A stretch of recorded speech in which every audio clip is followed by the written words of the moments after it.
ज़ैनब नईम साहिबा ने हमें ज्वाइन की है, माहिर माहौलियाती तब्दीली हैं।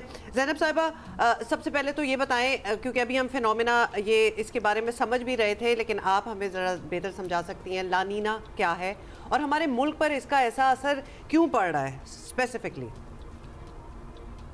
जी, पैसिफिक ओशन में एनसो का एक प्रोसेस होता है जिसमें 2 हिस्से हैं, एक ला नीना और एक एल नीनो।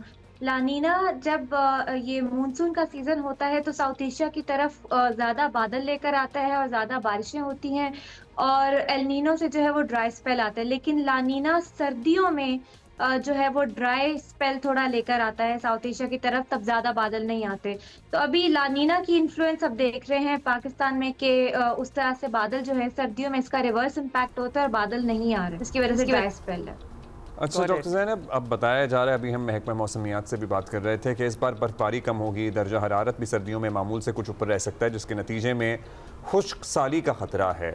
लेकिन यह भी बताया गया था कि अगले मानसून में बारिशें 26% ज़्यादा होंगी। उसके बावजूद हमें खुश्क साली के लिए तैयार रहना चाहिए।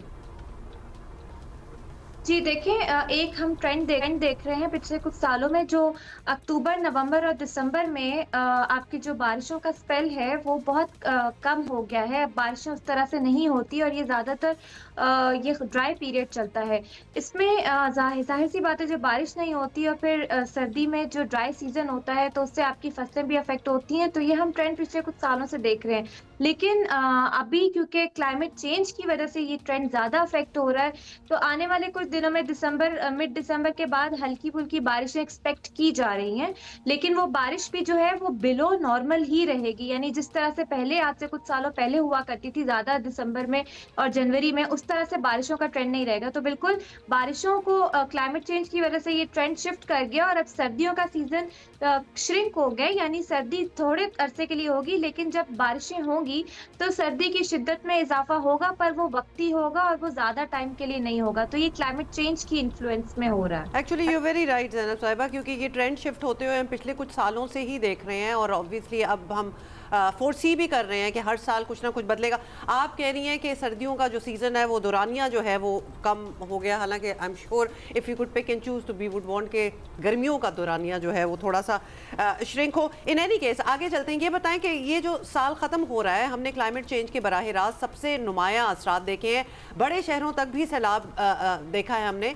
इसके बाद हुकाम की जानिब से कहा गया था कि इमरजेंसी बुनियादों पर बहुत कुछ किया जाएगा, बहुत से चीज़ें जो हैं क्लाइमेट चेंज को टैकल करने के लिए वो इंस्टॉल की जाएंगी, चेंजेस होंगे। आपको अब तक ऐसा कोई एक्शन नज़र आता है कि हम अगले साल के लिए बेहतर अंदाज में तैयार हों?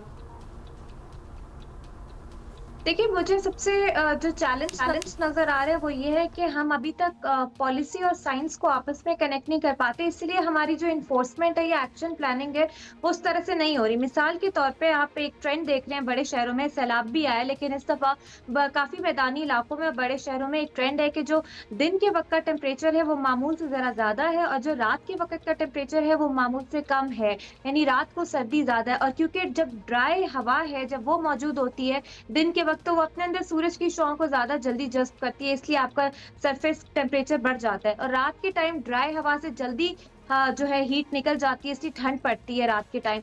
तो ये चीज़ें साइंटिफिकली अंडरस्टैंड जब आप करते हैं तो आपकी प्लानिंग होती है विंटर सीज़न की, समर सीज़न की और क्लाइमेट एक्शन के लिए। जब तक हम इन चीज़ों को मिलके साइंटिस्ट को बिठा के एनफोर्समेंट एक्शन प्लानिंग नहीं बनाएँगे, हम इसी तरह सफ़र करेंगे और अभी 2026 में मज़ीद सैलाब एक्सपेक्टेड है। तो हमारी क्या तैयारी है, हमें अभी से असेस कर लेना चाहिए कि क्या हम तैयार हैं क्लाइमेट चेंज की तबाहकारियों से निपटने के लिए। बहुत शुक्रिया आपका ज़ैनब वो साहिबा। जो एक सवाल हम दोनों की डिस्कशन हो रही थी ज़ैनब साहिबा, thank you for being with